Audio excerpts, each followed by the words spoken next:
Hi guys, welcome back to the Arnold Fans Fantastic Show. This is part 2 of the Arnold exclusive interview. We have Arnold on the phone, and let's continue on with the questions.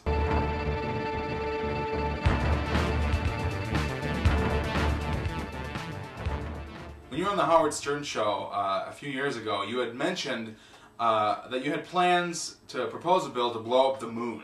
Has this bill been hard to get passed? I mean, I haven't heard much about it lately. Yeah. For some reason, I don't know why. It was a plan to destroy the moon, and as I've said before, the moon is totally useless. We should totally get rid of it. There's no point to it anymore. People say, what about, using it to light, at nighttime? I say, well, we have fire, torches, electricity. It's not important anymore. It's useless. But for some reason, the scientists were telling me about gravity and all that. They pull the rotation of the Earth, and all lies. It's total lies. It's all bull crap, But soon I will make it happen. I promise you. I'm working on it. I promise. Excellent. I totally agree that getting rid of the moon would help with so many things. Exactly, because like werewolves. Recently, I think today there was a news story about some molester or something out there in the Midwest who claimed he was a vampire/werewolf. And I'm serious, if you look it up, if you Google it, I like that word, Google. Go on there, and you will see that this is a true story, and this would not have happened if we had not had the moon, because the moon causes the werewolf problem, and that's the bottom line right there. No more werewolves. Thank you. Oh, yeah. Arnold, can I do something for you? I kind of do this impression of you on the Arnold Fans Fantastic Show, where people guess what movie quote is from. Can I just do a little Arnold impression for you, just to see what you think? Sure, yeah, sure. Let's hear it. Okay, here we go. Hey guys, it's me, Arnold Schwarzenegger, and you're watching the Arnold Fans Fantastic Show. I mean, that is the worst impression I've ever heard. What the hell's the matter with you? Oh my God. Are you going around trying to fool people into believing it's me? God damn it. I'm going to kill you. I cannot believe you would do this to me. You have me come on this show and you disgrace me with a terrible impression. I love it. It's fantastic. Oh, thanks, Arnold. All right, guys. I don't know if we had you fooled, but this guy who we've been talking to has fooled many people into thinking he was the real Arnold. That's right. It hasn't been Arnold the whole time, but we do have actually Josh Robert Thompson on the phone. Josh, thank you so much for putting up with all those questions and being on the show. Hey, no problem, Brandon. Oh man, that was amazing. Great Arnold impersonation you do. I didn't know if it was going well or not. You played so straight faced, but you gotta be professional. So like, oh yeah, not laughing. You gotta. I definitely tried to not laugh because you were hilarious. Thank you. All right, let's get to some questions about you, all right? Sure. How did this whole Arnold thing start? I mean, the first time I heard you was on the Howard Stern Show. Is that where this all began? Yeah, I mean, for a lot of people, that's the first time that they ever heard the fake Arnold was on the Howard Stern Show. Before that, in like 2001, 2002, I was doing a series of internet radio shows for a few friends of mine back in Cleveland. Believe it or not, internet sports radio. So it was about as far as you could get from comedy, as you could imagine. But somehow they were working in Arnold Schwarzenegger every Friday on their show. And I listened to the commentary on Conan the Barbarian. It was the first DVD commentary that Arnold Schwarzenegger had ever recorded with director John Milius. Mm-hmm. And I studied it for a long time, listening to it over and over again, and I discovered that the way that the real Arnold speaks is completely different from the way that people do impressions of Arnold. I mean, we're all used to like the Hans and Franz from Saturday Night Live kind of impression. Yeah. Everybody does an Arnold. Everybody. Your uncle, everybody, your grandmother, and they're usually pretty horrible. But what's happened is people have become so used to that, hasta la vista, baby, like that kind of, I mean, I can't, it's not really the way he talks. So once I discovered that, my goal was to do the most realistic Arnold Schwarzenegger that I possibly could, and I began to prank radio stations.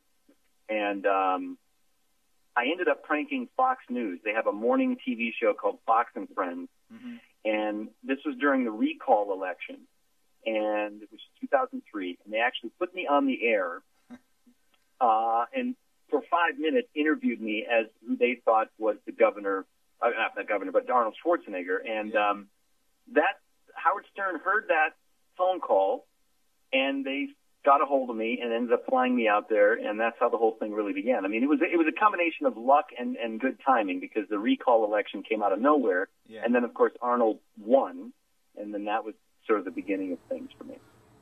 Where can people check out your work? Is there a website or somewhere they can go to? It's fakearnold.com. It's pretty easy, fakearnold.com. And if you look in the videos section, that'll take you right to my YouTube page.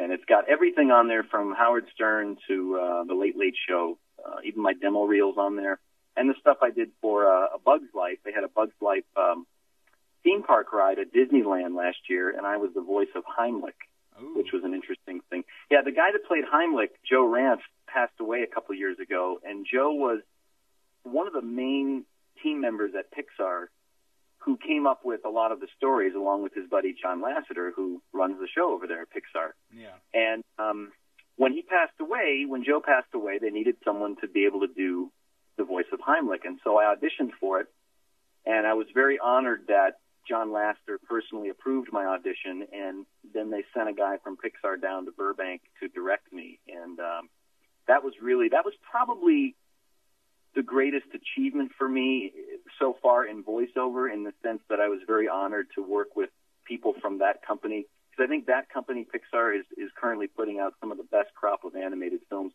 that we've seen in many years. And So, and I even did some stuff for WALL-E as well, which unfortunately I can't talk about. WALL-E, that looks like a fantastic movie. You're working on it. Yeah, well, I've developed a really, really close relationship with the folks at Disney Character Voices, who do a lot of sort of the video game stuff and the commercial stuff. Sleeping Beauty coming back on DVD. It'll be on Blu-ray, and I actually did the voice of the Prince for a couple of the commercials, and I got to record it on the original RCA microphone that they used in the 1950s when they did the film, which was really a treat. Wow. So doing this kind of work, you get into situations that you normally wouldn't otherwise, but really, really cool. Like meeting Stallone a couple of weeks ago when I was on the Late Late Show was one of the other high points for me. Just a really nice guy, and I had a chance to talk with him a little bit. Of course, I'm dressed as Arnold Schwarzenegger while I'm trying to be serious and talk to him. Yeah. But he's a really good sport, very smart guy, and that was a really, really cool. Now if I could just meet Arnold Schwarzenegger, that would really be the capper. All right, one last question here. Josh, are you an Arnold fan? Of course. Of course. I mean, if you're not an Arnold fan, you're a communist. That's my point of view.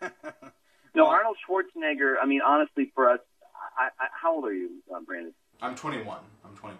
Yeah, 21. So you're a pretty young guy. I'm 33 next month. But even you, I mean, that's amazing. You're 21, and you're a huge fan of Arnold Schwarzenegger. Oh, yeah. And I think that's a testament to the guy's career, because, I mean, it'll go on forever. People will always talk about Terminator. They'll always talk about Conan, Kindergarten Cop, maybe not End of Days, but they won't. But they'll still talk about all of the work. And what a figure. I mean, Schwarzenegger is such a charismatic, smart, and really, really funny guy. He's one of the funniest people that you're likely to meet in Hollywood. He's just so silly about everything.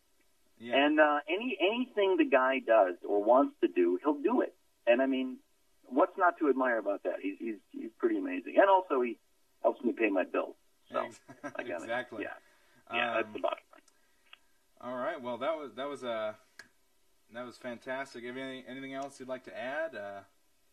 No, just like I said, if you want any more information, people can check out fakearnold.com or even joshrobertthompson.com. It'll take you to both places. There's a lot of videos to see out there. There's a lot of classic phone calls that I'll be posting, and also some new characters and some really controversial and interesting videos I'll be putting up very soon. So look for that. All right, guys, thanks for watching the Arnold Fans Fantastic Show. That was an interview with Josh Robert Thompson. Be sure to check out his work at www.fakearnold.com. And look out for the contest for the Terminator Omnibus or Animbus or however you say it, Volume 1. Thank you, Dark Horse Comics. We'll be getting that online really soon. Thanks for watching the Arnold Fans Fantastic Show, and we'll see you later on the Arnold Fans Fantastic Show. But I was bad to the bone, bad to the bone. bad.